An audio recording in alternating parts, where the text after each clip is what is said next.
بسم اللہ الرحمن الرحیم۔ ہاروت ماروت کا قصہ۔ حضرت ادریس علیہ السلام کے زمانے میں انسان بہت گناہ گار ہو گئے تھے۔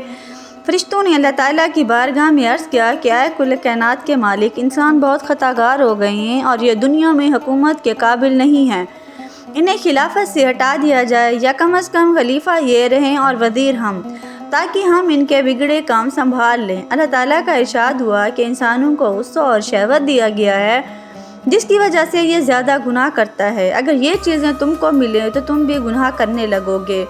فرشتے بولے کہ رب کریم، ہم تو گناہ کے پاس بھی نہ جائیں گے، خواہ کتنا ہی غصہ اور شہوت کیوں نہ ہو۔ حکم الہی ہوا کہ اچھا، تم اپنی جماعت میں سے اعلیٰ درجے کے پرہیزگار فرشتے لے لو، ان کو غصہ اور شہوت دے دیتے ہیں، پھر امتحان ہو جائے گا۔ چنانچہ ہاروت اور ماروت جو بڑے ہی عبادت گزار فرشتے تھے، ان کو چن لیا گیا۔ حق تعالیٰ نے ہم کو یہ دو چیزیں یعنی غصہ اور شہوت دے کر شہر بابل میں اتار دیا اور فرمایا کہ تم قاضی بن کر لوگوں کا فیصلہ کیا کرو اور روزانہ اسم اعظم کے ذریعے شام کو آسمان پر آ جایا کرو۔ یہ دونوں ایک مہینہ تک ایسے ہی آتے جاتے رہے۔ اتنے عرصے میں ان کے عدل و انصاف کا بہت زیادہ چرچا ہو گیا اور بہت سے لوگ اپنے مقدمے ان کے پاس لے کر آنے لگے۔ ایک روز ایک نہایت حسین و جمیل عورت نے، جس کا نام زہرا تھا، یہ ملک فارس کی رہنے والی تھی، اس نے اپنے خاوند کے خلاف مقدمہ دائر کیا۔ یہ دونوں اسے دیکھتے ہی عاشق دار ہو گئے اور اس سے برے کام کی خواہش کی۔ اس نے کہا، میرا دین کچھ اور ہے اور تمہارا دین کچھ اور اختلاف ہوتے ہوئے یہ نہیں ہو سکتا۔ نیز میرا شوہر بہت غیرت مند ہے، اگر اسے خبر لگ گئی تو مجھے قتل کر دے گا، لہٰذا پہلے تو آپ میرے بت کو سجدہ کرو اور پھر میرے شوہر کو قتل کرو، پھر میں تمہاری اور تم میرے۔ انہوں نے انکار کر دیا، وہ چلی گئی۔ پھر ان کے دل میں اس کی عشق کی آگ بھڑک اٹھی۔ آخر اسے پیغام بھیجا کہ ہم تیرے گھر آنا چاہتے ہیں۔ اس نے کہا، سر آنکھوں پر۔ یہ دونوں اس کے گھر پہنچ گئے۔ اس نے اپنے آپ کو آراستہ کیا اور ان سے بولی کہ یا تو آپ لوگ مجھے اسم اعظم سکھا دیں، یا بت کو سجدہ کریں، یا شوہر کو قتل کریں، یا شراب پی لیں۔ انہوں نے سوچا کہ اسم اعظم اسرار الہی ہے، اس کو ظاہر کرنا بہت بڑا ظلم ہے، بت پرستی کرنا شرک ہے اور قتل حق العباد۔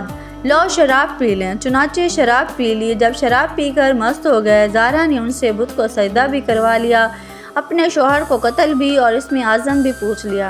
زہرا تو اسم اعظم پڑھ کر صورت بدل کر آسمان پر پہنچ گئی۔ حق تعالیٰ نے اس کی روح کو زہرا ستارہ سے متصل کیا اور اس کی شکل زہرا ستارہ کی طرح ہو گئی۔ جب ان کا نشہ اترا تو یہ اسم اعظم بھول چکے تھے اور اپنے کیے پر نادم و شرمندہ بھی تھے۔ حق تعالیٰ نے فرشتوں سے فرمایا کہ انسان میری تجلی سے دور رہتا ہے۔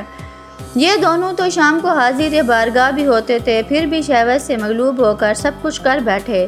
اگر انسان سے گناہ سرزد ہوں تو کیا تعجب ہے۔ تمام فرشتوں نے اپنی خطا کا اقرار کیا اور زمین والوں پر بجائے لعن طعن کرنے کے ان کے لیے دعائے مغفرت کرنے لگے۔ قرآن فرماتا ہے، والملائکۃ یسبحون بحمد ربہم یستغفرون لمن فی الارض۔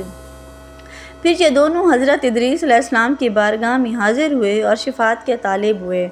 آپ نے ان کے حق میں دعائے مغفرت کی۔ بہت روز کے بعد حکم الہی آیا کہ ان کو اختیار دیجیے کہ یا تو یہ دنیاوی عذاب قبول کر لیں یا آخرت کا۔ حضرت ادریس علیہ السلام نے انہیں حکم الہی پہنچایا۔ انہوں نے عرض کیا کہ اے اللہ کے نبی، دنیا کا عذاب فانی اور آخرت کا عذاب ہمیشہ رہے گا، ہم کو دنیاوی عذاب منظور ہے۔ چنانچہ اللہ تعالیٰ نے فرشتوں کو حکم دیا کہ ان دونوں کو لوہے کی زنجیروں میں جکڑ کر بابل کے کنویں میں اوندا لٹکا دیں۔ اس کنویں میں آگ بھڑک رہی ہے اور یہ لٹکے ہوئی ہیں۔ فرشتے باری باری سے ہر وقت ان کو کوڑے مارتے ہیں۔ سخت پیاس سے ان کی زبانیں باہر لٹکی ہوئی ہیں۔ یہ عذاب قیامت تک ایسا ہی شدید رہنے والا ہے۔